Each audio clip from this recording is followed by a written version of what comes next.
logging of California's giant redwood trees is a big job.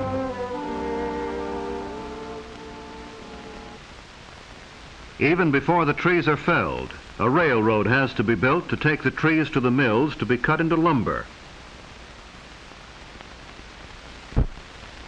Surveyors lay out the lines that are followed by the railroad. The ties and the rails are laid even before the trees are felled. The X means that this tree will itself be used in moving other trees as soon as they are brought down and cut into logs.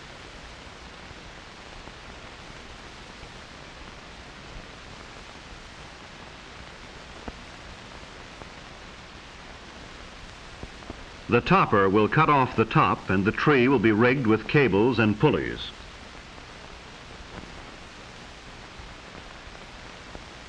For most people, a job like this would seem too dangerous, but then logging is a hard and dangerous work, and these men take pride in their strength and courage. They are the men who fell the trees and get the logs out of the woods so that we may have lumber, for houses, for furniture, for the 1,000 uses of wood. And all in his day's work, over goes the top of this tree. The job of logging is well underway. Donkey engines are brought up to lift the big logs, haul them around and place them on railroad cars. Heavy cables and huge pulleys are needed to lift logs weighing up to 50 tons. The actual felling of a tree begins with the making of a scaffold for the axemen to stand on as they work. Then they begin their cutting their way into trees that may be as old as our civilization. For the redwood trees of California are probably the oldest of living things. The redwoods that grow along the coast live to be 2,000 years old. They are young at 350 years, they are mature at 1,000 years, and they reach old age at 1,500 years.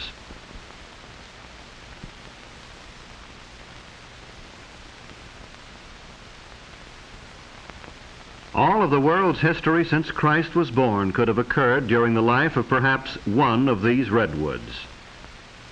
But just as the tree itself is able to live through centuries, to live even through forest fires, so when the axes,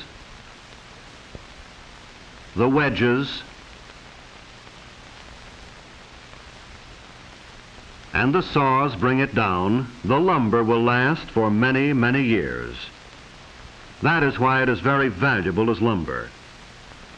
Insects and fungi do not hurt it, and it actually resists fire. So the saws keep working and the axemen bring the tree down, figuring the fall carefully so as not to hit other trees and splinter the wood. When the cutting is finished, the men get away fast from the base of the tree as it falls, for sometimes trees twist or fall in a way not expected. But usually they fall just as the axemen figured, and sometimes the axemen figure very closely, closer than one would imagine.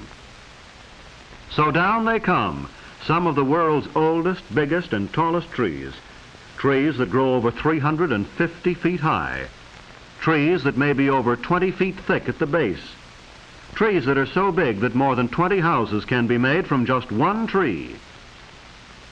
But don't think these giants are being completely destroyed. Many of the oldest and the biggest of the redwoods are being saved. Parks with thousands of acres of redwoods are set aside for our enjoyment.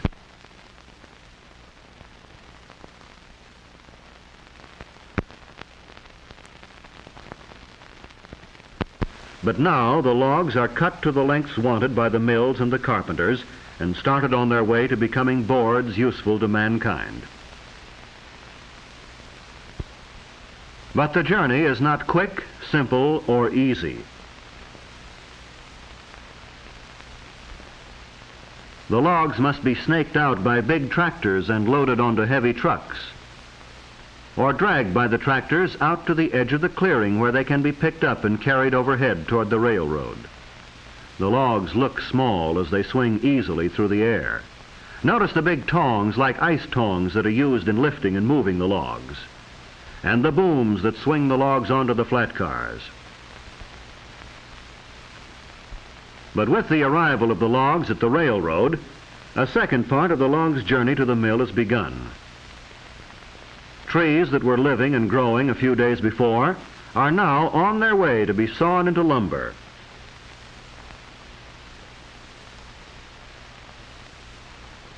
These coast redwoods are used for lumber, but there is another species of redwood which is not.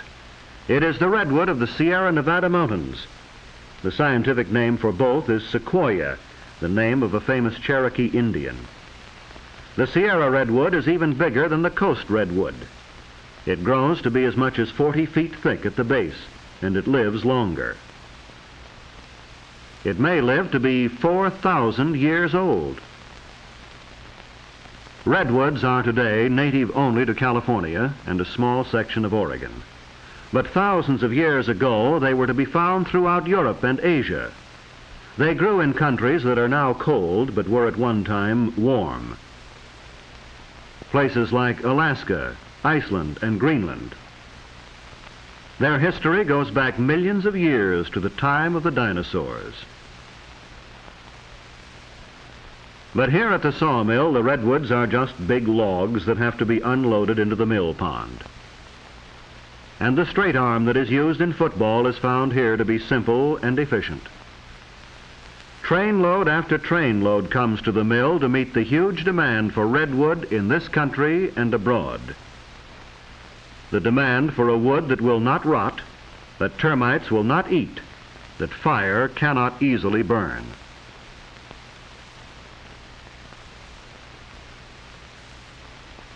Into the mill pond they go, one huge log after another, each one meeting the demand for a wood with its special advantages.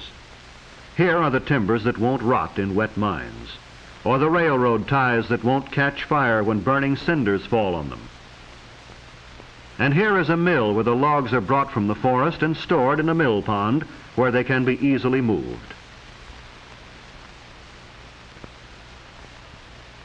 As fast as the mill can cut them, they are floated over to the conveyor belts and brought up into the mill. The bark is removed and ground up for use as an insulating material against heat.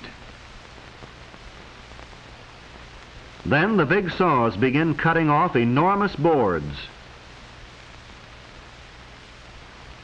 The whole log is moved past the bandsaw as each board is cut.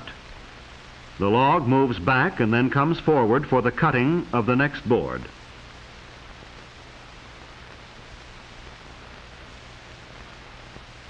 After this, the boards with bad parts in them are cut. The trimmer man in the Angel's Roost, as it is called, can raise and lower his saws to cut out the bad sections and save the rest. Then the boards are checked and graded for quality. From here on, with the drying and the seasoning, our redwood trees have become lumber. Instead of enormous trees miles away in the forest, we have timbers and boards being sorted and piled, stacked as high as a small tree by this Hilke piler. And when the wood becomes seasoned, it will be shipped all over the world, taken from mills like this and transported to wherever redwood is needed. But when we look at stacks of redwood lumber, we may well be reminded of its ancient history, for this is lumber from a species of tree that has survived for millions of years. Trees that can withstand the insects and diseases that kill off other species. Trees that can withstand fire. Trees that tower over 350 feet. Trees that live to be 2,000 and 4,000 years old. The tallest, biggest, oldest trees in the world. And so the lumber from such trees gives us a wood that has the same enduring qualities. Also the wood that has a beauty which we enjoy in our homes for its richness and warmth of color.